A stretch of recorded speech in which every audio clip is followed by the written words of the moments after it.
Today I will teach you how to create a light leak from scratch in Adobe Premiere Pro. So I'm just here in Premiere, where I prepared a sequence with 2 clips where I will teach you how to create a light leak animation as well as a light leak transition. The first thing you want to do is come over here to create new item and then create a sequence. You want to use the same preset as the one you're using, in my case a 1920 by 1080p 30 frames per second sequence. Let's just call this one sequence 2.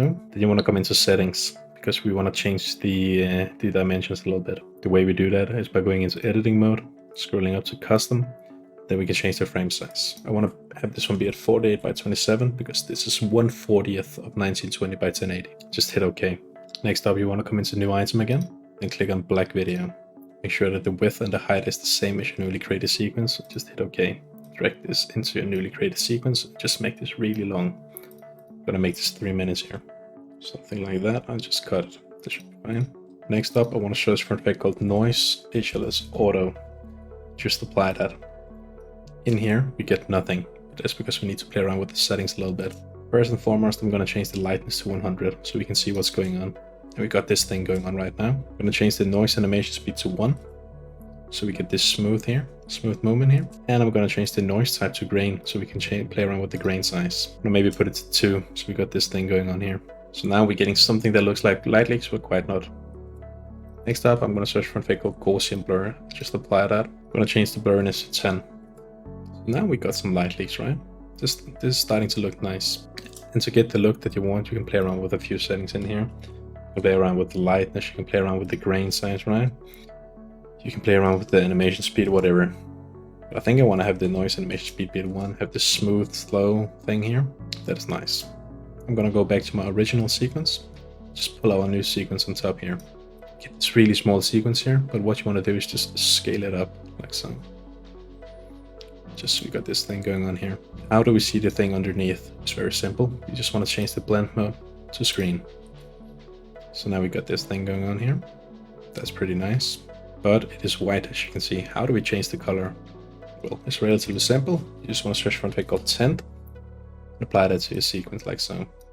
And in here we just want to map the whites. Let's choose orange, something like that. We got this thing going on here. And this is starting to look like light leaks. But what you can do is actually duplicate your sequence, offset it a little bit. So we get 2 different animations going. And map this white to another color. Let's try light blue and see how that looks. As you can see, this is maybe a little bit overkill. But the way we can fix that is just by playing around a little bit in here with the settings, right? Let's change the grain size to 3 maybe. Let's change the blurriness to 5 maybe. I guess 8. Let's see how this looks. So now as you can see, we're starting to get some light leaks. But still maybe it's not quite right. But you just want to keep playing around until you get something that you like, right? I think 500, 4, and 1 with a blurriness of 8. I think that will look nice. I like that. So now as you can see, we have this kind of like just this light leak going on here. But what if we want to use it kind of like as a transition or something like that?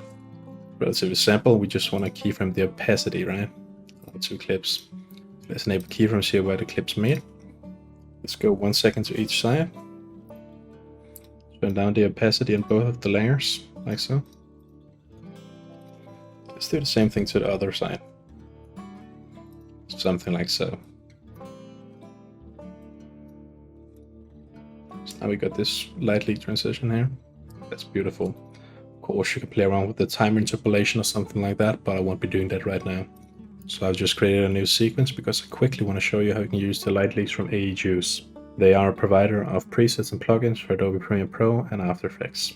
So once you have bought the preset pack for the light leaks, you want to come up into Window, Extensions, and AEJuice Pack Manager 4. In here you want to search for your item. It's called light leaks.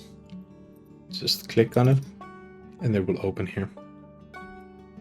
Once you've found the light leak you like, let's maybe do one of these. Just click on it and click on import and let AEJuice do its thing. And just like that, it is imported and it looks like this. To get it to work, you also just here want to change the blend mode to screen. Just like that, we have some beautiful light leaks. And as I said, I have a partnership with them, so if you use my link in the description, I get a small commission. But anyways, that was all I had for this tutorial. I hope you enjoyed it and learned something new. If you did, then please make sure to like this video, leave a comment down below letting me know which type of tutorial you'd like to see next, and also please consider subscribing to my channel. But anyways, take care guys, bye bye.